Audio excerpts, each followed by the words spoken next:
அனைவருக்கும் அன்பான வணக்கம். நீங்கள் கேட்டுக்கொண்டிருப்பது கதையலை. வாசிப்பவர் ஹேமலதா ஜெகநாத். அமரர் கல்கி எழுதிய சிவகாமியின் சபதம் பாகம் 2, அத்தியாயம் 35. கள்வரோ நீர். மறுநாள் மாலை நேரத்தில் மண்டபத்து கிராமத்து சிவன் கோவில் கண்கொள்ளா காட்சியளித்துக் கொண்டிருந்தது. கோயிலின் முன்கோபுர வாசலை பசுமையான வாழை மரங்களும் மகர தோரணங்களும் திரைச்சீலைகளும் அலங்கரித்தன. உள்ளே அர்த்த மண்டபத்தையும் வெளிகோபுரத்தையும் சேர்த்து பிரகாரத்தில் விஸ்தாரமான பந்தல் போட்டிருந்தார்கள். பந்தல் முனைகளில் வரிசை வரிசையாக தந்த வர்ணமுள்ள இளம் தென்னங்குருத்து தோரணங்களும் அவற்றின் இடையிடையே செந்தாமரை மொட்டுக்களும் தொங்கிக் கொண்டிருந்தன. அந்த நாளில் தமிழ்நாட்டில் நீர்வளமுள்ள ஒவ்வொரு கிராமத்திலும் தாமரை குளம் உண்டு. குளத்திலே தண்ணீர் இருப்பதே தெரியாத வண்ணம் தாமரை இலைகளும் மலர்களும் மொட்டுக்களும் நிறைந்திருக்கும். எனவே கோவில் விக்கிரகங்களுக்கு வேறு அபூர்வ புஷ்பங்களை சாத்திவிட்டு தாமரை மொட்டுக்களையும் மலர்களையும் கோவிலின் அலங்காரத்துக்கு உபயோகப்படுத்துவார்கள். இவ்விதம் அமோகமாக அலங்கரிக்கப்பட்டிருந்த கோவிலில் அஸ்தமிப்பதற்கு முன்னால் ஊர்ஜனங்கள் எல்லாம் வந்து கூடிவிட்டார்கள். ஸ்திரீகள், குழந்தைகள் ஒருவரும் மிச்சமில்லாமல் வந்து அவரவர்களும் போட்டியிட்டு முன்னால் இடம் பிடித்து கொண்டு உட்கார்ந்தார்கள். சூரியன் அஸ்தமித்ததும் நூற்றுக்கணக்கான அகல் விளக்குகள் ஏற்றப்பட்டு ஆலயம் ஒளிமயமாக விளங்கிற்று.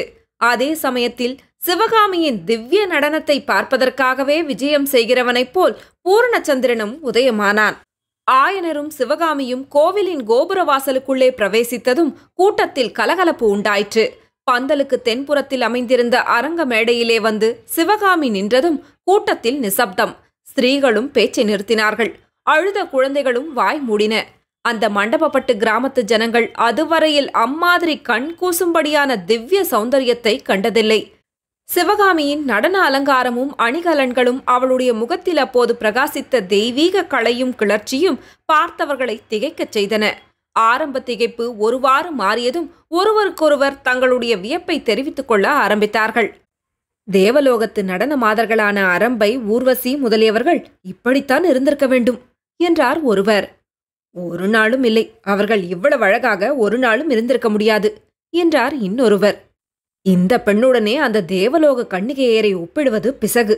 தில்லையம்பலத்தில் நடராஜ பெருமானுக்கு போட்டியாக நடனமாடிய சிவகாமி தேவியேதான் இப்படி அவதாரம் எடுத்து வந்திருக்கிறாள் என்று ஒரு பக்தர் கூறினார். இல்லாமலா நாவுக்கரசர் பெருமான் அவ்வளவு பாராட்டினார் என்று இன்னொரு பக்தர் பரவசமாக சொன்னார். பளிச்சென்று சொல்லி வைத்தாற்போல் சபையிலே மறுபடியும் பரிபூர்ண நிசப்தம் ஏற்பட்டது. சிவகாமி நடனமாட ஆரம்பித்து விட்டாள்.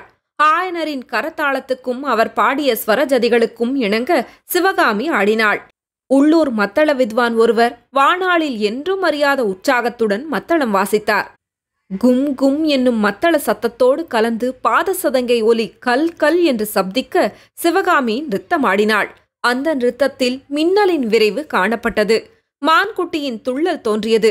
கானமயிலின் சாயல் விளங்கியது. சில சமயம் சிவகாமி பூமியிலே நின்று ஆடினாள். சில சமயம் வானமண்டலத்துக்கு சென்று வெண்மதியின் கிரணங்களில் ஆடினாள். சில சமயம் நட்சத்திர மண்டலத்துக்கே சென்று விண்மீன்களின் மத்தியில் பம்பரம் போல சுழன்று ஆடினாள். சிவகாமி அவ்விதம் சுழன்றாடிய போது பார்த்து கொண்டிருந்தவர்களின் கண்கள் சுழன்றன. அரங்க மேடையும் அகல் விளக்குகளும் சுழன்றன. கோயில் சுழன்றது. கோபுரங்கள் சுழன்றன. தூங்கானை மாடத்து தங்க ஸ்தூபி சுழன்றது. வானமும் பூமியும் கீழ்மேலாக சுழன்றன. சந்திரனும் நட்சத்திர மண்டலங்களும் சுழன்று சுழன்று வந்தன. இவ்விதம் வெவ்வேறு கால பிரமாணங்களில் வெவ்வேறு ஜதிகளில் விதவிதமான நிறுத்த வகைகளை ஆடி சபையோரை கிறுகிறுக்க அடித்த பிறகு சிவகாமி சிறிது நேரம் சிரம பரிகாரம் செய்து கொள்வதற்காக மேடைக்கு பின்புறம் சென்றாள். அப்போது சபையில் பிரமாதமான ஆரவாரம் எழுந்தது. ஆயனரின் ஆரண்ய வீட்டில் 8 மாதம் இருந்தும் சிவகாமியின் நடனத்தை பார்த்து அறியாதவனான குண்டோதரனும் மற்ற சபையினரைப் போலவே பரவசமடைந்து போயிருந்தான். நடனம் நின்ற பிறகும் அவன் தன்னை மறந்த நிலையிலேயே இருந்தபடியால் பக்கத்திலிருந்த மாமல்லரை பார்த்து பிரபோ என்று ஆரம்பித்தான். மாமல்லரும் சிவகாமியின் நடனத்தில் பூரணமாய் ஈடுபட்டிருந்தாராயினும் அவர் தம்மையும் தமது சுற்றுப்புறத்தையும் மறந்துவிடவில்லை. எனவே குண்டோதரன் பிரபு என்றதும் அவர் அவனை ஒரு குலுக்கு குலுக்கினார். அதற்குள் பக்கத்திலிருந்த 5-6 பேரின் கவனமும் குண்டோதரனின் மேல் விழுந்தது. மாமல்லரின் குலுக்கலினால் தனது நினைவு அடைந்த குண்டோதரன் சுவாமி சந்நிதியை நோக்கி, பிரபோ, இந்த தெய்வ நடனம் உனக்குத்தான் பிரீதி என்று பக்தி பரவசம் ததும்பிய குரலில் கூறி முடித்தான். சந்தேகம் என்ன, இறைவனுக்குத்தான் பிரீத்தி என்று பக்கத்தில் இருந்தவர்களும் ஆமோதித்தார்கள். சிவகாமி மீண்டும் அரங்கமேடைக்கு வந்து அபிநயம் பிடிக்க தொடங்கினாள்.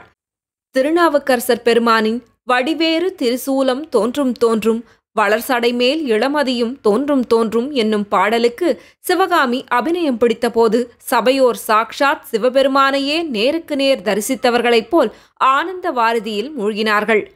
பின்னர் முன்னம் அவனுடைய நாமம் கேட்டாள் என்னும் திருப்பாடலுக்கு சிவகாமி அபிநயம் பிடிப்பாள் என்று எல்லாரும் எதிர்பார்த்ததற்கு மாறாக சிவகாமி பின்வரும் பாடலை பாடி அபிநயம் பிடிக்க தொடங்கினாள். வெள்ளநீர் சடையனார்த்தாம் வினவுவார் போல வந்தன் உள்ளமே புகுந்து நின்றார்க்கு உறங்குநான் புடைகள் போந்து கள்ளரோ புகுந்தீர் என்ன கலந்துதான் நோக்கினக்கு வெள்ளரோம் என்று நின்றார் விளங்கிளம் பெரியனாரே. ஓர் அரியா பெண்ணின் உள்ளமாகிய இல்லத்தினுள்ளே வெள்ள நீர்ச்சடையனாராகிய சிவபெருமான் ஏதோ விசாரிக்க வருகிறவர் போல் வந்து பிரவேசிக்கிறார். தூங்கிக் கொண்டிருந்த பெண் திடுக்கிட்டு எழுந்திருக்கிறாள். கண்ணை கசக்கி கொண்டு பார்க்கிறாள். யாரோ முன்பின் அறியாதவர் எதிரில் நிற்பதைக் கண்டு, ஐயோ, இப்படி சொல்லாமல் கொள்ளாமல் என் உள்ளத்திலே புகுந்த நீர் யார்? கள்ளரா என்று வினவுகிறாள். அப்போது வந்தவர் கண்ணோடு கண் கலங்கும்படி அந்த பெண்ணை உற்று பார்க்கிறார். பார்த்துவிட்டு நகை செய்கிறார். அந்த நகைப்போடு கலந்து, நானா கள்ளன்? கள்ளத்தனம் என்பதே அறியாத வெள்ளை மனத்தவனாயிற்றே. அதற்கு அறிகுறியாக என் மேலேயும் வெந்நீர் பூசியிருக்கிறேன், தெரியவில்லையா என்கிறார்.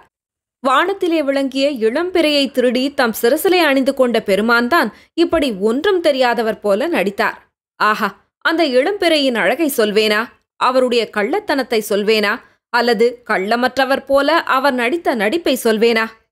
மேற்கூறிய இவ்வளவு உள்ளப்பாடுகளும் வெளியாகும்படியாக சிவகாமி தன் முகபாவங்களினாலும் அங்கங்களின் சைகைகளினாலும் கைவிரல்களின் முத்திரையினாலும் உணர்ச்சியோடு கலந்து அற்புதமாக அபிநயம் பிடித்தாள். பாடலும் அபிநயமும் சபையோருக்கு எல்லையற்ற குதூகலத்தை அளித்து பலமுறை ஆகாக்காரத்தை வருவித்தது. ஆனாலும் சபையோர்கள் திருப்தி அடைந்தவர்களாக காணவில்லை. அவர்களில் ஒருவர் துணிந்து எழுந்து அரங்க மேடைக்கு சென்று ஆயனர் காதோடு ஏதோ சொன்னார். அது சிவகாமியின் செவியிலும் விழுந்தது. சிவகாமி சிறிது தயக்கத்துடனேயே முன்னம் அவனுடைய நாமம் கேட்டாள் என்று பாடிக்கொண்டு அபிநயம் பிடிக்க ஆரம்பித்தாள். எவ்வளவோ திறமையுடனே விதவிதமான உள்ளப்பாடுகள் அற்புதமாக வெளியாகும்படி அபிநயம் பிடித்தாள். பாட்டும் அபிநயமும் முடியும் தருவாயில் சபையிலே பலருக்கு ஆவேசம் வந்துவிட்டது. ஒரு வயது சென்ற கிழவர் எழுந்து நின்று, நடராஜா நடராஜா நர்த்தன சுந்தர நடராஜா என்று பாடிக்கொண்டே ஒரு காலை தூக்கிய வண்ணம் சபையிலே நடனமாடத் தொடங்கிவிட்டார்.